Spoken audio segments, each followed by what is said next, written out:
I'm Chris Gardner of the Houston Round Bar Review, speaking with a colleague, Michelle Smith, who I have not seen in person for Very a while. long A time. while, yes. Yes. How are you? I'm well. How are you? Same. I'm doing well. We're Good. going to talk some women's college basketball. So for some Always a good folks, topic. Always a agreed. happy topic. Yep. So some folks be like, Chris, why are you doing this? Because I love women's college basketball, and that's why I'm doing this, and because I Excellent. can. So let's get right into it. Any initial thoughts on the season so far? I know it's roughly a week old. But what are your thoughts so far? Yeah, obviously it's super early, but I think that, as maybe as usual, but there's a few teams that look like they are already positioned to be the teams that we're still talking about in late March and early April. And you've got Connecticut, South Carolina. Connecticut had a great win today. South Carolina had a big opening win over NC State. Stanford, as we speak, is doing battle with Texas. You got Maryland. But really, I think it starts like a lot of other seasons start, with a handful of teams that people really think have a chance to run all the way through the season. And then, as we learned last year, you've got a team, who's going to be that team like Arizona that nobody really talks about in November, that's going to still be on our radar in March and April. And that's what's going to make it fun. Off the top of your head, how many teams would you say have a legit chance to get to Minneapolis Final Four? To the Final Four, I think probably 8 or 10 teams. But I think for the championship, I still think it's a very small pool. I still think we're probably talking 4, maybe 5 teams that I could see hoisting that trophy at this point. It's Connecticut, South Carolina, Stanford, all super experienced, going to play really tough schedules. Maryland is going to be a high-scoring team. They always seem to somehow, I don't want to say disappoint, but underachieve in the NCAA tournament, and they really need to get over that hump at this point. You've got NC State, who's super talented. It'll be really, really interesting, but I think that there's still some cream at the top of that crop. Agreed. What are your thoughts on this? Is really what I want to talk with you about, is March Madness finally being used for the women's tournament, but just the whole gender equity issues. What are your thoughts about that? And then, of course, the ultimate question, the proposal of the combined Final Fours. I'm going to start by saying I'm really proud that this conversation started with the Pac-12. It was the Stanford trainer who posted pictures, Sedona Prince at Oregon. This conversation started with the Pac-12 teams and their willingness to shine a light on what they saw and what they thought about it. And so this conversation starts in the Pac-12, and that makes me really proud as somebody who is a Pac-12 person in this part of the world. I think that they've been productive, long overdue conversations. I think the thing is that it's not really a surprise to anyone who's participated in the tournament, who's covered the tournament, but you didn't really get to see it quite side by side, almost the way that you got to see it last year.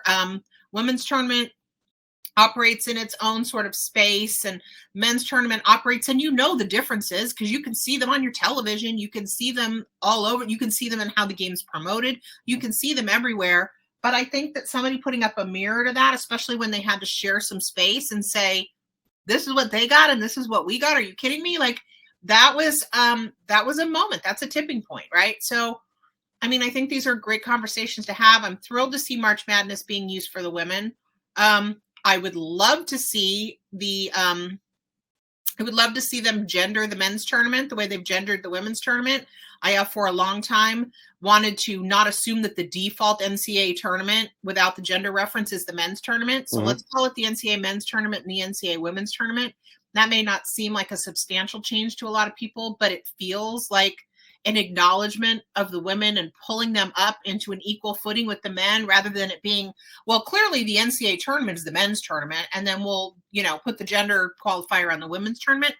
Never loved that. So I would love to see that happen in addition to the March Madness, and then we can talk more about what the tournament looks like. I know we want to talk about, the possibility of, pulling the tournaments into the same location and things like that. I think there's a lot to talk about there.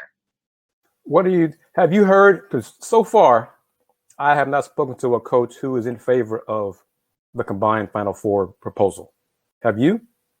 No, and I'm not excited about it either. I think that the fear is that the women's are going to be viewed as the JV tournament, and that, I don't love it. I think it could be different if they put them on separate schedules and say the women's tournament ran through a specific date and the Final Four was at that location, and then the men's tournament moved in the following week.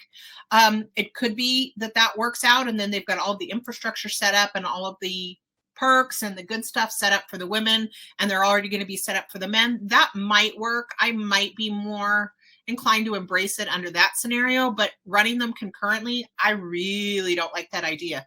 The other thing that I don't love about that idea, and this is again going to be a very West Coast perspective, but it has taken forever for the West Coast to get back into rotation for the women's Final Four. We're going to have Phoenix, I think it's in 25, but that'll be the first time that they've been west of Denver since 1999. Like, that's crazy.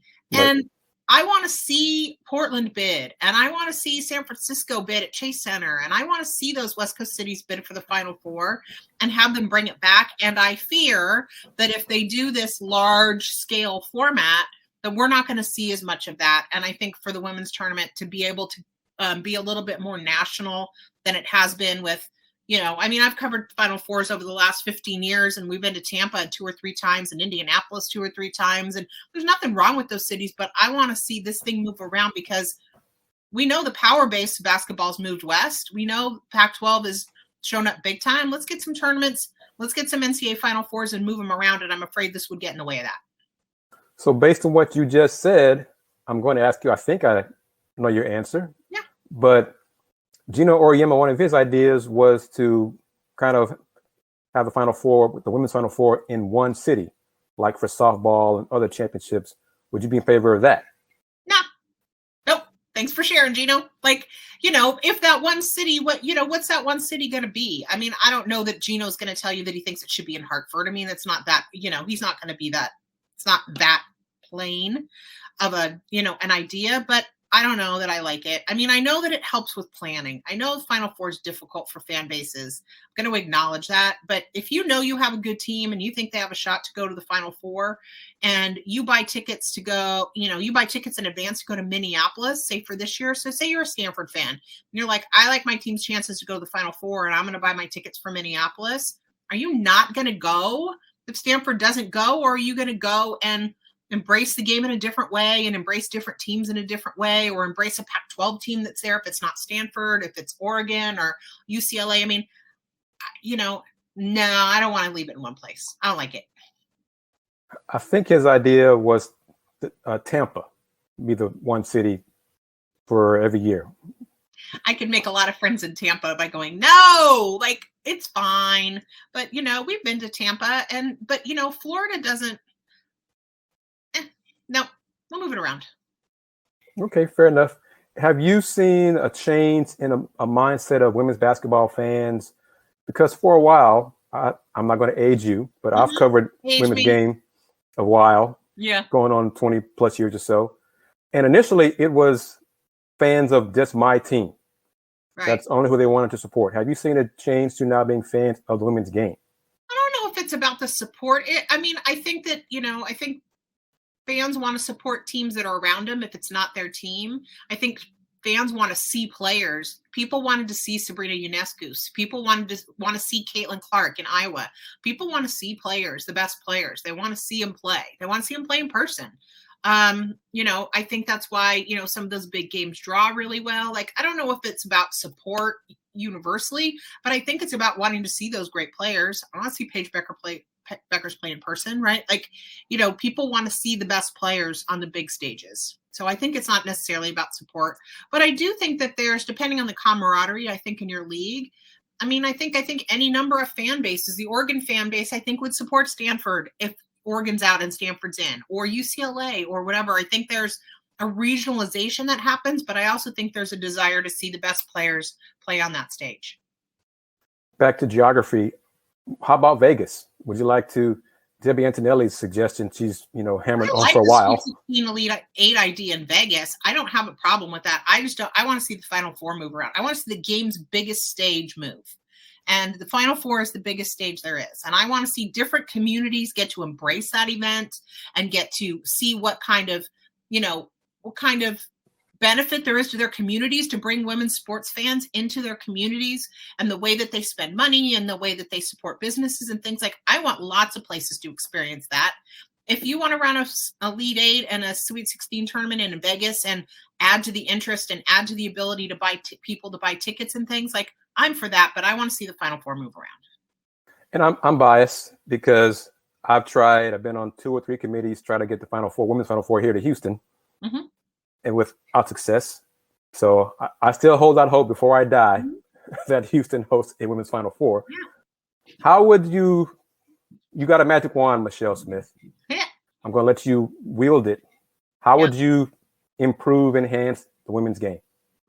How would I enhance the women's game? I would make their geographic. If I was the NCAA, I would not wait for people merely to bid because they're interested or they have a little momentum. I would move that tournament into regions of the country, divide the country up into 4 regions and move it around every year. So you've got an East Coast, you've got a Midwest, you've got, kind of a mountain or a different, and then you go, or Texas in that part, and then you got a West Coast, and I would rotate them. I would want to move my game around so that the biggest stage gets to be in as many places as possible. I would like to see more about more players. I think that we get very narrowly focused by the time we get to March on the players who have the big names, players. I mean, as we learn, once those players move into the WNBA, that, did Michaela Onyenwere, who ended up being the Rookie of the Year in the WNBA this year, did we spend a lot of time on her during last year's NCAA tournament? We didn't. I mean, when UCLA played, she was their feature player, but it wasn't the Paige Becker's treatment, and it wasn't the Leah Boston treatment and whatever. Like, we zero in because we want people to have name recognition. I want more people to have name recognition, and I want to see greater synergy between the college game and the WNBA. And I know that's hard, but I want to see there be more connections and more lines being drawn between these players you're watching right now and the league they're about to play in. And I want it for everybody, because I'm still not convinced that we have enough of our women's collegiate players who are watching the WNBA or are following WNBA players. And there may be more now, but I want more lines drawn between those star players that you see and that you admire in the college game and where they're going to end up in the WNBA. Agreed. Because for a while there, this is about 10, 15 years ago, a lot of the young ladies who I covered high school, college, their favorite players were still NBA players. Right. They hardly watched the WNBA. I think that's still true to a large extent. I think if that situation's improving, but I think that's still true to a large extent. How has the coverage of women's basketball changed in your time doing this part of your job?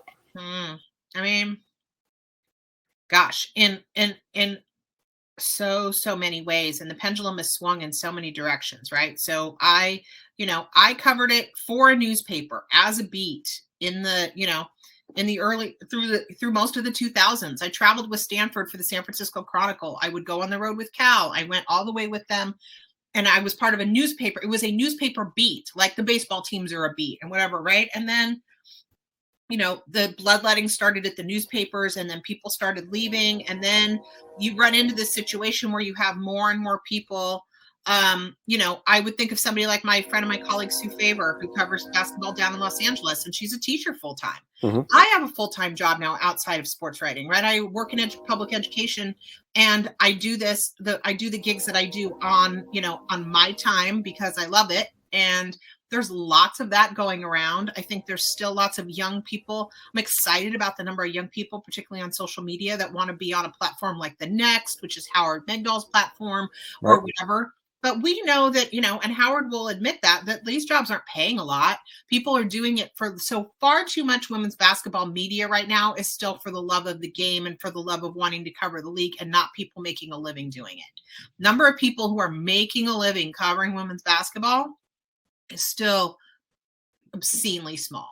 Yes. And, and so that, but it was actually better 15 years ago in that respect, that you had beat writers at the newspapers and you had the college towns covering it. You don't have that anymore. So now you've gone from more of a width and breadth of coverage. And I am thoroughly supportive of all of the young women of color who are starting to, be announcers and social media presences around women's basketball, and all of the young folks that are sort of into it. But the reality is that none of these folks are really making a living doing that. They're making True. a living doing something else, and they're covering it, or they're, it's a shift. And I don't know how to fix that, because I would love to see women's basketball go back to being, even in the old parlance, a beat or something that people could say, I want to be a women's basketball writer and have that pay your bills. Right. And I just think that doesn't happen like that anymore. Agreed. And folks who will watch this will probably be surprised when I say it. I would, if I could, I would cover women's college basketball if it would pay my bills. Mm-hmm. But the Rockets and the men's college stuff here in town is where more revenue comes in for me. Mm-hmm. But the reason I'm talking to you, and because I talk to other colleagues in women's college basketball, is because I still have passion for it. Mm-hmm. Right. And I'm still and I'll continue doing it as long as I can. Mm-hmm. One last thing, are you still doing freelance work for the NCAA.com? So I'm not doing NCAA.com. I'm doing, I have a yearly contract with Pac-12. So I do all your women's basketball stuff for Pac-12.com during the season. And then I work for WNBA.com. Okay. And then I contributed to the W Slam issue that came out, and I'm hoping to do some more of that. But yeah, I'm working for the Pac-12 and for the WNBA at this point, so that I can stay involved and keep my hand in it, because I want to. Like you, I have a passion for it, and I don't want to be out of that loop. And so, when the media business is hard, and I made a decision for my career that I was going to enter something more stable. And I did that, but I still want to do it. And so I figure out my ways to contribute. Fantastic, Michelle Smith. Thank you very much. It's good talking to you. Thank you. Hopefully, I think if there is a Pac-12 team to the Final Four, I will see you in Minneapolis. You will. I'll be excited about that. Thank you. We'll talk to you soon. Michelle. Take care. Bye-bye.